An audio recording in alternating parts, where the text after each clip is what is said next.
श्री स्वामी समर्थ. मी रितिका. आम्ही मालवणमध्ये चिवला बीच इथे राहिलो होतो. आम्ही जिथे स्टे केलं होतं त्याचं फार्मचं नाव होतं रोझरी फार्म. हे फार्म खूप छान आहे आणि चिवला बीचच्या अगदी बाजूला आहे. फक्त 1 मिनिट अंतरावर आहे बीच पासून. जर तुम्ही इथे स्टे करायचं असेल तुम्हाला तर नक्की तुम्ही इथे करू शकता. छान असं फार्म आहे. नारळाची उंच उंच अशी बाग आहे. रूम पण स्वच्छ आहे आणि खूप सारी अशी जागा आहे मुलांना खेळण्यासाठी. हे बघा हा टेबल आहे. बाहेर सुद्धा टेबल आहे आणि तिथे बघा तुम्ही तुमची कार वगैरे आणली असेल तर तुम्ही तुमच्या रूमच्या बाहेरच तुम्ही पार्क करू शकता. मुलांना खेळायला अशी जागा आहे. निवांत असं तुम्ही तिथे रेस्ट करू शकता. मस्त छान वाटतं वातावरण. नारळाची मोठी अशी उंच बाग असल्यामुळे सावली येते आणि बघू शकता आता तुम्ही हा रूम बघताय. तिथे आम्ही स्टे केलं होतं आणि बघा असं रूम आहे आणि मोठा बेड होता. 4 पर्सन झोपू शकतात त्या बेडवर. टॉवेल, साबण त्यांनी दिलं होतं आणि एसी रूम होता. आपला डायनिंग दिला आहे, वायफाय आहे, टीव्ही आहे तिथे अवेलेबल आणि अजून एक हा रूम आहे अटॅच बाथरूमला. बघा चेंज वगैरे करण्यासाठी जर तुमच्याकडे एक्स्ट्रा पर्सन असेल तर गर्दी होणार नाही चेंजिंग वगैरेसाठी. अशी मोठी स्पेस आहे रूममध्ये. आणि हे बघा बीच अगदी बाजूलाच आहे. तुम्ही फार्मच्या बाहेर पडलात की तुम्हाला बीच समोरच बीच दिसतो आणि आम्ही बीचवर गेलो. तिथे ऍक्टिव्हिटीज वॉटर ऍक्टिव्हिटीज जर कोणाला करायच्या असतील तर त्याची स्टॉल सुद्धा आहे आणि मग रात्री नाईट पार्टी चालू होती तिथे बीचवर डीजे लावला होता आणि सगळे आपलं एन्जॉय करत होते. न्यू इयरचं सेलिब्रेशन चालू होतं. छान असं एन्जॉय डीजे होता, फटाके फोडत होती लोक. ते खूप क्राऊड होता आणि खूप छान वातावरण होतं तिकडे आणि मग मस्त 31st नाईट होती आणि मग आम्ही मॉर्निंगला उठलो, बीचवर गेलो आणि खूप असं निवांत शांतता, खूप सुंदर असं निळं पाणी होतं वरती बीचचं. नाश्ता वगैरे करून आम्ही सिंधुदुर्ग किल्ला बघायला गेलो. सिंधुदुर्ग किल्ल्याच्या इथे आलो आणि मग आम्ही तिकीट काढलं आणि ₹50 लहान मुलांचे, ₹100 मोठ्यांचे. एंट्री केली आम्ही आणि माझी मालवण जेटी आहे आणि मग बोटीमध्ये बसून तिथून छत्रपती शिवाजी महाराज की जय म्हणालो आणि आपण सुरुवात केलं सिंधुदुर्ग किल्ल्यासाठी. बघा तुम्ही बघू शकता हे सिंधुदुर्ग किल्ला जातोय आम्ही आणि बोटीने जातात. 25-30 जण असतात एका बोटीमध्ये आणि तुम्हाला ते घेऊन जातात. हे बघा तुम्ही बघू शकता आपण एंट्री केलेली आहे किल्ला बघण्यासाठी आणि हा तळ असं फिरून यायला लागतं. तुम्हाला दिसणार नाही महादरवाजा आणि इथं महादरवाजा दिसतो. वळण घेतल्यानंतर तिथे एक गाईड होते ते माहिती देत होते महादरवाजाची म्हणजे पूर्णच माहिती देतात किल्ल्याची आणि जर तुम्हाला गाईड करायची तुम्ही गाईड सुद्धा करू शकता तिथे जाऊन. सर्वजण असं माहिती ऐकत होते त्यांची तर आम्ही पण ऐकली. अशी सुंदर अशी माहिती देत होते.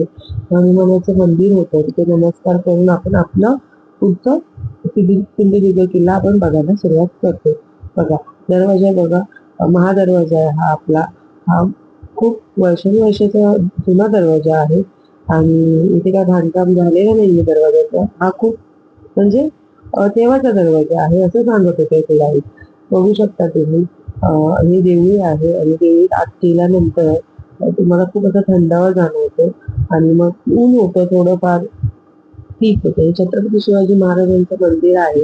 हे आपल्या महाराष्ट्रातलं पहिलं मंदिर आहे. हे राजाराम महाराज असताना ते मंदिराची स्थापना झाली होती आणि आम्ही जेव्हा गेलो तिथे महाराजांचं नैवेद्य आलं होतं म्हणजे त्यांच्या जेवणाचा टाइम झाला होता. बघा खूप छान असं दर्शन झालं. खूप प्रसन्न वाटलं आणि मग तिथून आम्ही म्युझियमला गेलो. बाजूलाच म्युझियम आहे आणि म्युझियमला गेल्यानंतर ₹10 तिकीट आहे म्युझियमची. लहान मुलं असतील तुमच्याकडे मोठी असतील तर नक्की जा, माहिती जमा करा महाराजांबद्दल, सिंधुदुर्ग किल्ल्याबद्दल माहिती आहे तिकडे, फोटोज वगैरे आहेत तिथे आणि असं मग पुढे अजून आम्ही सिंधुदुर्ग किल्ला बघितला. आता हे बघताय तुम्ही हे भुयारी मार्ग आहे म्हणजे तिथे आतमध्ये कसं पाणी आहे आणि त्या भुयारी मार्ग आतमधून तो रस्ता जिथे जातो तो डायरेक्ट बाहेर निघतो असं सांगतात. जे ते मेन गेट आहे तिथे बाहेर निघतो हा दरवाजा असं सगळी सांगत होती. असं खूप गर्दी होती तिथे बघण्यासाठी. बघू शकता तुम्हाला दिसेल तिथे आता पाणी जमा झालंय. खूप काही तिथे भुयारी मार्ग असं सांगत होती ती लोकं. बघा, हे आपलं सिंधुदुर्ग किल्ल्याचे व्ह्यू बघा. खूप सुंदर असा व्ह्यू आहे आणि हे बुरुजावरून तुम्ही जाऊ शकता चालत आणि फक्त सांभाळून जा लहान मुलं असतील तर. बघा, बघू शकता आणि इथून चालत तुम्ही पासून चालत येऊन तुम्ही टोकापर्यंत संपवू शकता. आणि मस्त व्ह्यू आहे, असं ब्लू पाणी आहे. खूप सुंदर असं वारा येत होता. असं ऊन होतं, पण एवढं काय असं वाटलंच नाही आम्हाला, ऊन आहे म्हणून. कारण थंडीचे दिवस आणि वारा समुद्राचा असं थंडावा आणि ब्लू पाणी बघत बघत आम्ही तिथे आता आपण महाराजांचे पायाचे आणि हाताचे ठसे बघायला जातोय. तिथे वरच राईट साईडला आहे. तर जेव्हा तुम्ही एंट्री बघा तिथे तुम्हाला दिसणार नाही, हलके असे हाताचे ठसे आहे. पायाचे तर दिसलेच नाही आम्हाला. तरी मी फोटोज व्हिडिओज काढले, कारण आपण इतक्या लांब गेलोय. ह्याच गोष्टीसाठी मी गेली होती इथे. आणि खरं तिथे जाताय तर चप्पल काढून घ्यायची, नमस्कार करा. राजकोट किल्ल्यावर गेलो संध्याकाळी सनसेट बघण्यासाठी. हे राजकोट किल्ला आहे आणि तिथे तुम्ही महाराजांची मूर्ती बघू शकता. तिथे मोठी अशी महाराजांची गेट पासूनच तुम्हाला मूर्ती दिसेल. सुंदर अशी महाराजांची मूर्ती आहे.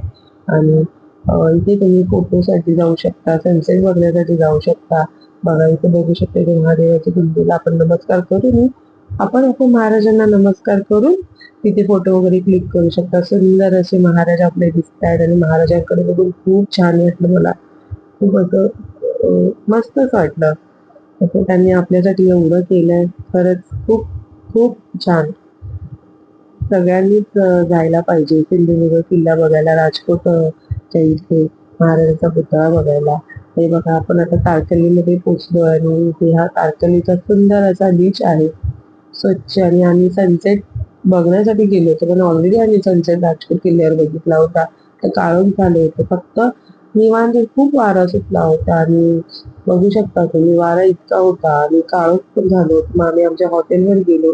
तिथे आम्ही आमचं हे लास्ट स्टे होतं तिसऱ्या दिवशीचं. आणि हे हॉटेल म्हणजे हे फार्म सुद्धा खूप सुंदर होतं. हॉटेल नाहीये ते, म्हणजे घरगुती हे आहे, स्टे होता. पण खूप सुंदर होतं. बघू शकता इथे स्टोरेज आहे आणि सामान वगैरे ठेवण्यासाठी. इथे असा एक मिरर दिलेला आहे आणि एसी रूम होता, वायफाय आहे तिथे. आणि बघू शकता तुम्ही वॉशरूम मध्ये गिझर सुद्धा आहे आणि स्वच्छ आणि नीट क्लीन. इकडचं जेवण खूप सुंदर आहे. त्या काकी खूप सुंदर जेवण बनवतात. व्हेज नॉनव्हेज दोन्ही सुद्धा. आणि मच्छी तर इतकी फ्रेश होती, खूप छान होती. दुसऱ्या दिवशी आम्ही सकाळी उठलो आणि व्ह्यू बघायला आम्ही पुढे गेलो. गॅलरी तुम्ही बघू शकता. ते वायरी बीचच्या इथे आहे. वायरी बीचच्या इथे अभय म्हणून आहे. त्यांचं फार्म आहे आणि सुंदर अशी प्रॉपर्टी आहे ती. एकदम प्रायव्हेट बीच आहे वायरी बीच. बघू शकता तुम्ही. रिवा किती खेळत होती.